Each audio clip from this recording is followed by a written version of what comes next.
এটা বলতে খুব খারাপ লাগছে যে এত বড় ঘটনা হয়ে গেছে, সোশ্যাল মিডিয়া তোলপাড় হয়ে গেছে, সবাই প্রে করছে ওর জন্য, কিন্তু তারা একটা যোগাযোগ করেনি। ওনার স্বামীও ওর হাজবেন্ডও একটাও যোগাযোগ করেনি, না একটা ফোন কল করেছে। মানে 1 ঘন্টাও হয়নি, মানে 40 মিনিটের মধ্যে মা ফোন করছে যে এরকম ব্যাপার, আমি ওকে এমার্জেন্সি এখানে ভর্তি করে। এটা একটা ভয় ছিল যে যদি এই ঘটনা সোশ্যাল মিডিয়াতে আসে, লোকে হয়তো বলবে সেলিব্রিটি মানুষ, এদের বিয়ে টেকে না, এদের সমস্যা হয়ে থাকে, এরা বড্ড নাটক করে। তো এই ভয়টা ওর ছিল। তো আমি আজকে ওকে তাই বললাম, তোকে কেউ খারাপ বলছে না।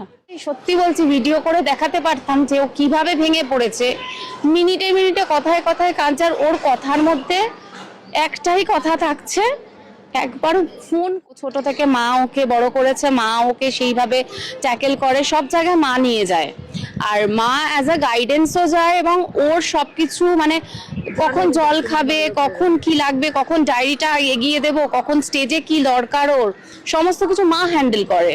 মানে ওর তো কোনো পার্সোনাল ম্যানেজার নেই, মাই ওর পার্সোনাল ম্যানেজার। তো সেই সব কিছু জেনে শুনেই ওরা কিন্তু বিয়ে দিয়েছিল, তখন ওদের কোনো সমস্যা ছিল না। এবং পরবর্তীকালে জানি না কেন মা মানে ওদের সমস্যা, মেন সমস্যা হয়ে। শর্মিষ্ঠা, এখন দেবলীনা কেমন আছেন? এখন অনেকটা ভালো, মানে ও যে অবস্থাটা কাটিয়ে এসেছে আমরা সবাই জানি, ধরে না, আমরা মানে সবাই দেখেছি, এবং সেই খারাপ যাওয়ার সময়টা যতটা মানে কেটে গেছে তাড়াতাড়ি, সেটাই অনেক। মানে এখন একটু স্টেবল, তার জন্য আমরা শিফট করাতে পেরেছি ওকে। মানে ও তো অনেকটা দূরে ছিল, তো এখন আমরা কলকাতায় শিফট করিয়েছি ওই জন্য হসপিটালে। এখন স্টেবল আছে, ডেঞ্জার মানে আউট অফ ডেঞ্জার, বাট পুরোপুরি সুস্থ বলা যায় না। মানে সেটা শারীরিকভাবেও নয়, মানসিকভাবেও নয়। তো ওকে কতদিন হাসপাতালে মানে থাকতে হবে? তাও নাকি বাড়ি নিয়ে যেতে পারেন? বাড়ি নিয়ে যেতে মানে এখনো 2-3 দিন হয়তো থাকবে হসপিটালে, কারণ ও তো মানসিকভাবে ভীষণভাবে বিষণ্ণ। তো ভীষণ ওর মানে মেডিকেল সাপোর্টটাও খুব দরকার এখন। তো সেই কারণে আমরা 2 দিন, হয়তো আরো 2-3 দিন থাকবে হসপিটালে, তারপরে ওকে আমরা বাড়িতে নিয়ে যাব। আচ্ছা, শ্বশুর বাড়ি থেকে যোগাযোগ করেছে স্বামী? এটা বলতে খুব খারাপ লাগছে যে এত বড় ঘটনা হয়ে গেছে, সোশ্যাল মিডিয়া তোলপাড় হয়ে গেছে, সবাই প্রে করছে ওর জন্য, কিন্তু তারা একটা যোগাযোগ করেনি। ওনার স্বামীও ওর হাজবেন্ডও একটাও যোগাযোগ করেনি, না একটা ফোন কল করেছে। মানে ইভেন মা সেদিন রাত্রে যখন ঘটনা ঘটে, ওকে হসপিটালে ভর্তি করা হয়, আমাকে ফোন করে ফার্স্ট, তারপর মানে আগে ওকে ফোন করে আমাকে ফোন করে। ও ফোন ধরেনি, মিসড কল দেখে কোনো রিং ব্যাকও করেনি, নট ইভেন আমার মানে আমাদের কাউকেই করেনি। মানে না, মানে বাড়ির কারোর সাথেও যোগাযোগ করেনি, এবং ওর বাড়ির কেউও আমাদের সাথে যোগাযোগ করেনি। ওদের 25 তারিখেই দেখেছিলাম একটা ব্লগ, মানে এটা কি চলছিল অনেকদিন ধরে? ও বুঝতে দেয়নি? আসলে এটা ঠিক কথা, ও শুরু থেকেই ওদের অনেক রকম সমস্যা চলছিল। তো সেগুলো যেটা হয় একটা সাধারণ মধ্যবিত্ত ফ্যামিলিতে, আমরা সবসময় বলি অ্যাডজাস্ট করে নাও। মারা আমরা কখনোই চাই না যে একটা সংসার ভেঙে যাবে বা সেরকম কিছু। ইভেন এখনো ও যে ডিসিশনটা নেবে আমরা সেটাতেই সাপোর্ট করব। তো ও প্রচুর অ্যাডজাস্ট করেছে এবং প্রচুর প্যাম্পার করেছে, যেখানেও মানে 1% ও পায়নি বলতে গেলে। মানে মানুষের যে সাপোর্টটা দরকার, হাজবেন্ডের সাপোর্টটাও যদি না পাওয়া যায়, মানে যার জন্য আজকে প্রত্যেকে বুঝতে পারছে যে আজকে কেন এই স্টেপটাও নিতে বাধ্য হয়েছে। এবং ওর এই যে এতদিন ধরে ওর তো ক্যারিয়ার জেনেই বিয়ে, একদম মায়ের উপরে কতটা ডিপেন্ডেন্ট জেনেই বিয়ে, তবুও একদম। এটা নিয়ে সমস্যা চলতে থাকে আর কি। একদম বিয়ের আগে থেকেই ওরা জানতো যে ও কি প্রফেশনে রয়েছে, এবং সবকিছু জেনে শুনে ওরা দিনের পর দিন ওরা তখন ইভেন্টে গেছে, ওর কেরিয়ার দেখেছে, ওর সময় দেখেছে কতক্ষণ দিতে হয়। মা সব সময় সবকিছুতে থাকেন, মা টেক কেয়ার করেন, এটা সবাই জানে যে ও ছোট থেকে মা ওকে বড় করেছে, মা ওকে সেইভাবে ট্যাকেল করে, সব জায়গায় মা নিয়ে যায়, আর মা অ্যাজ আ গাইডেন্সও যায়, এবং ওর সবকিছু মানে কখন জল খাবে, কখন কি লাগবে, কখন ডায়েরিটা এগিয়ে দেবো, কখন স্টেজে কি দরকার, ওর সমস্ত কিছু মা হ্যান্ডেল করে। মানে ওর তো কোনো পার্সোনাল ম্যানেজার নেই, মাই ওর পার্সোনাল ম্যানেজার। তো সেই সব কিছু জেনে শুনেই ওরা কিন্তু বিয়ে দিয়েছিল, তখন ওদের কোনো সমস্যা ছিল না। এবং পরবর্তীকালে জানি না কেন মা মানে ওদের সমস্যা, মেন সমস্যা হয়ে উঠলো। এটা যেহেতু সুইসাইড অ্যাটেম্প্ট করা, তো সেক্ষেত্রে পুলিশ কেস কি কিছু করা হয়েছে? অ্যাকচুয়ালি বুঝতেই তো পারছো, একটা মেয়ের, তো সেই কারণে আমরা চাইনি ব্যাপারটা পুলিশ অবধি যাক। আচ্ছা। এবার হ্যাঁ, কেস এখনো হয়নি। আমরা একটা কমপ্লেনের জন্য কালকে গেছিলাম, কিন্তু চন্দননগর থানায় আমাদের ভীষণভাবে হ্যারাস করা হলো কালকে। কারণ ওকে তো আমাদের এই মুহূর্তে নিয়ে কোথাও যাওয়া সম্ভব নয়। তো আমরা কালকে একটা কমপ্লেনের জন্য গেছিলাম, জাস্ট একটা কমপ্লেন জারি করতে যে এরকম একটা ব্যাপার হয়েছে, মানে একটা ডকুমেন্ট আর কি। আমাদেরকে 5 ঘন্টা বসিয়ে রেখে ভীষণভাবে হ্যারাস করা হয়েছে। অমুক আসছে, বড়বাবু আসছে, ছোটবাবু আসছে, মেজবাবু আসছে। আলটিমেটলি আমি জানি না কেন কমপ্লেনটা সেভাবে নেওয়া হলো না। বললো এরম ভাবে তো কমপ্লেন হয় না, আমরা যদি কমপ্লেন নিই এফআইআর হয়ে যাবে, এফআইআর হলে এই হবে ওই হবে, আপনাদের এই জিনিসগুলো ইনক্লুড করতে হবে, মানে আননেসেসারি প্রচুর হ্যাপাজট ঘুরিয়ে ঠুরিয়ে আলটিমেটলি আমরা কমপ্লেনটা কালকে করতে পারিনি। তো আমরা এখন জানি না ও কি ডিসিশন নেবে। ও বলেছিল মানে তোমরা স্টেপ নিতে পারো, সেই জন্য আমরা এগিয়েছিলাম। তো এখন ওর ওপরেই আমরা মানে ওকে ছাড়া আর কি কমপ্লেন করাটা খুব চাপ হয়ে যাচ্ছে। কারণ আমরা চেষ্টা করেছিলাম, প্রশাসন থেকে কোনো সমস্যা হলো হয়তো, তাও আমরা চেষ্টা করব। দেখো আমরা সবাই তো চাই যে সবাই ভালো থাকুক, কিন্তু এইভাবে তো দীর্ঘদিন কি বলবো, মানে এখনো তাও বলছি যে শক্ত হ। এখন মানে প্র্যাকটিক্যালি বলতে গেলে 2 মিনিট পরে পরে কাঁদছে, আর ওকে কাঁদতে দেখতে এরকম ভাবে ভালো লাগছে না।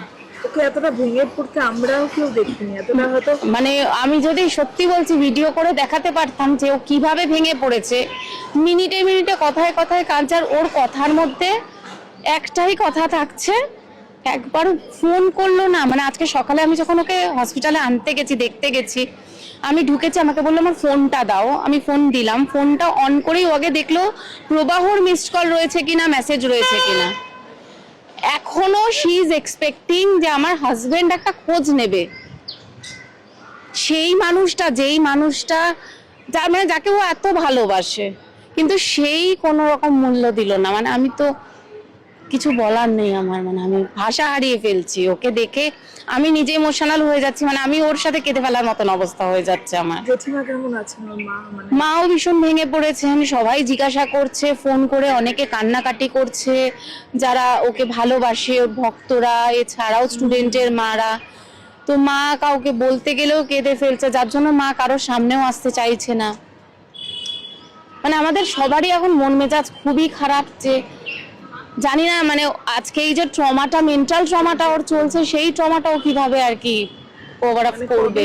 আবার গানে ফেরা, সে এটা কাটিয়ে আবার নিজের ওর পরপর শো ছিল, মানে ওর পরপর শো ছিল, আমি নিজে জানি। আমার সামনে বসে বাইট দিয়েছে সব। আজকে সকালেও যখন আমি গেছি আমাকে বলছে ওরা সিঙ্গার পেয়ে গেছে, কারণ ওর কালকে শো ছিল, আজকে শো ছিল, ওরা সিঙ্গার পেয়েছে। আমি খালি ওকে একটা প্রশ্ন করলাম, তুই কি এখন সেই পরিস্থিতিতে রয়েছিস? তুই কি গান গাইতে পারবি? তুই দাঁড়িয়ে প্রোগ্রাম করতে পারবি? বললো আমি জানি না। মানে সেটাও যে বললো সেটা জড়িয়ে, কারণ ওর কথা বলার মতন ক্ষমতা নেই। যেটুকুনি কথা বলছে কাঁদছে, যে আমি বুঝতে পারছি না কি করব, কি হয়ে গেল, কেন করলাম।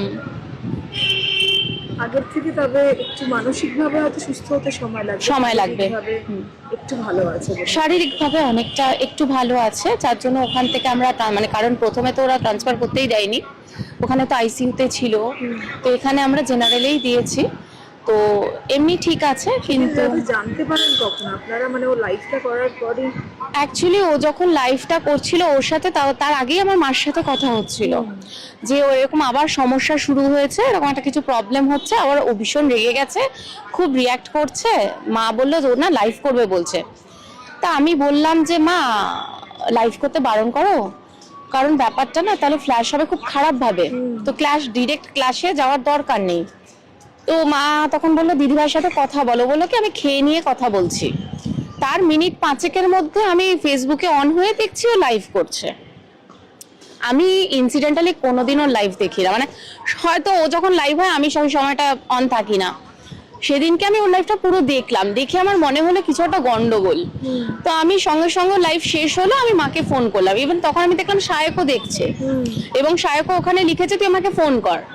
এবার আমি সঙ্গে সঙ্গে মাকে ফোন করলাম, মা ও কোথায়? ও লাইভ করলো দেখলাম, এটা কি করলো? তো বলে এরকম ভাবে সব ইয়ে হলো। তো যাই হোক ব্যাপারটা তো এরকম হলো। তো মা বললো যে হ্যাঁ আমরা না গাড়িতে উঠছি। তা আমি বললাম ওর সাথে, ওকে দাও তো ফোনটা, ও ঠিক আছে তো? তো মা বললো যে হ্যাঁ এমনি তো ঠিক আছে, গাড়িতে উঠছি আমরা, তুই তাহলে ওকে ফোন কর। আমি বললাম ঠিক আছে তুমি রাখো, আমি ওকে ফোন করছি। তা আমি ওকে ফোন করলাম, ফোনে পেলাম না, মানে ফোন ধরলো না।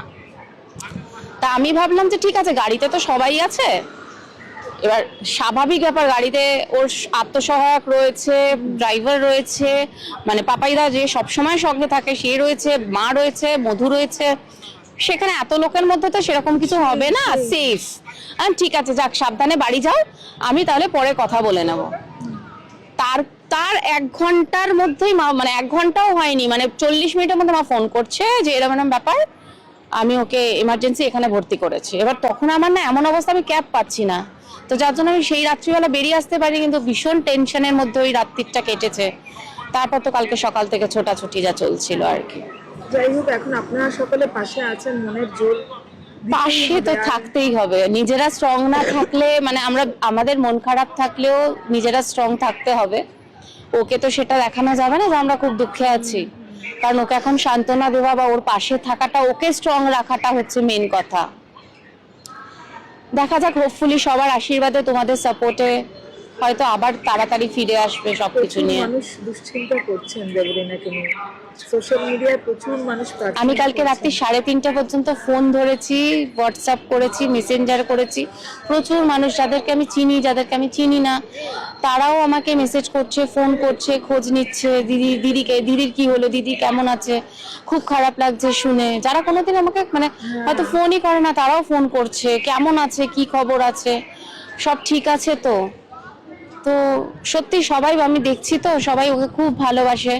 ওর এটা একটা ভয় ছিল যে যদি এই ঘটনা সোশ্যাল মিডিয়াতে আসে, লোকে হয়তো বলবে সেলিব্রিটি মানুষ, এদের বিয়ে টেকে না, এদের সমস্যা হয়ে থাকে, এরা বড্ড নাটক করে, তো এই ভয়টা ওর ছিল। তো আমি আজকে ওকে তাই বললাম, তোকে কেউ খারাপ বলছে না, সেই তোকে কেউ খারাপ বলছে না, তোর পাশে সবাই, এবং প্রত্যেকে পজিটিভ দিচ্ছে কমেন্ট, কেউ কিন্তু তোর এগেনস্টে কোনো কিছু বলছে না, কারণ সবাই বুঝতে পারছে তোর জায়গাটা। তো তুই ওটা ভাবিস না যে কেউ তোকে ভুল বলবে। এই মনের জোরে ওকে আবার ফিরতেই হবে। একদম একদম এতজন একদম, মানুষের আমি জোরে। তাই একটু আগেও ওকে বললাম যে মানুষের একটাই কথা, একটাই বক্তব্য, আমরা দেবলীনাদির জায়গা হচ্ছে স্টেজে, একদম। আমরা দেবলীনাদির গান শুনতে চাই।